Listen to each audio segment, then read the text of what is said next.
يا بني إسرائيل اذكروا نعمتي التي أنعمت عليكم وأني فضلتكم على العالمين واتقوا يوما لا تجزي نفس عن نفس شيئا ولا يقبل منها عدل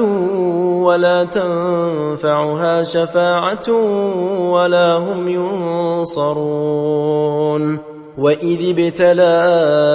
إبراهيم ربه بكلمات فأتمهن قال إني جاعلك للناس إماما قال ومن ذريتي قال لا ينال عهد الظالمين وإذ جعلنا البيت مثابة للناس وأمنا واتخذوا من مقام إبراهيم مصلى وعهدنا إلى إبراهيم وإسماعيل أن طهر بيتي للطائفين والعاكفين والركع السجود وإذ قال إبراهيم رب اجعل هذا بلدا آمنا وارزق أهله من الثمرات من آمن منهم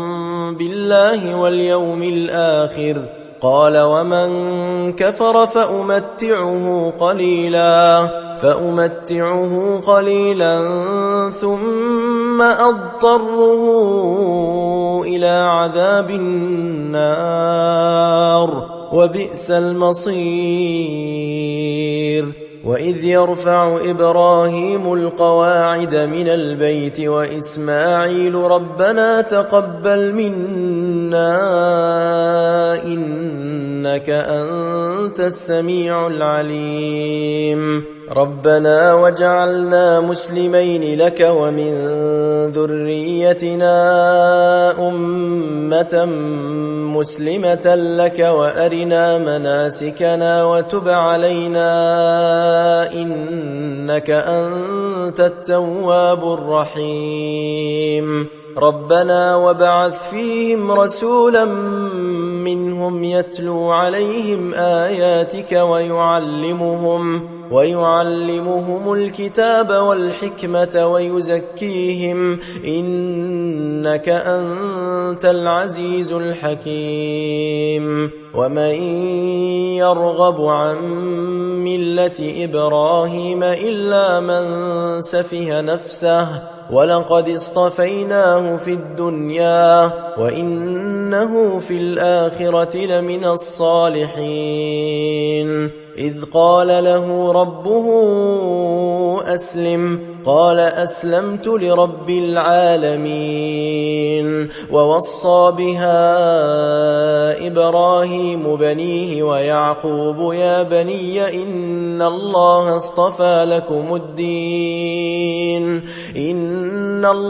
اصطفى لكم الدين فلا تموتن إلا وأنتم مسلمون أم كنتم شهداء إذ حضر يعقوب الموت إذ قال لبنيه ما تعبدون من بعدي قالوا نعبد إلهك وإله آبائك إبراهيم وإسماعيل وإسحاق إلها واحدا ونحن له مسلمون تلك أمة قد خلت لها ما كسبت ولكم ما كسبتم ولا تسألون عما كانوا يعملون وقالوا كونوا هودا أو نصارى تهتدوا قل بل ملة إبراهيم حنيفا وما كان من المشركين قولوا آمنا آمنا بالله وما أنزل إلينا وما أنزل إلى إبراهيم وإسماعيل وإسحاق ويعقوب والأسباط وما أوتي موسى وعيسى وما أوتي النبيون من ربهم لا نفرق بين أحد منهم ونحن له مسلمون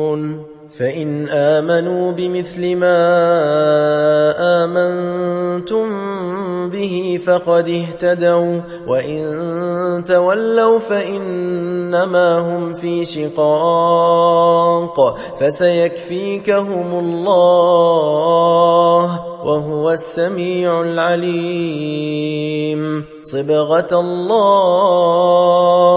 ومن أحسن من الله صبغة ونحن له عابدون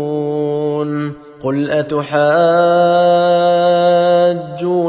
في الله وهو ربنا وربكم ولنا أعمالنا ولكم أعمالكم ونحن له مخلصون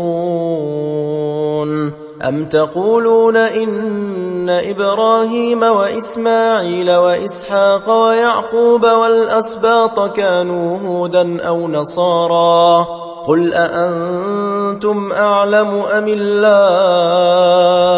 ومن أظلم ممن كتم شهادة عنده من الله وما الله بغافل عما تعملون تلك أمة قد خلت لها ما كسبت ولكم ما كسبتم ولا تسألون عما كانوا يعملون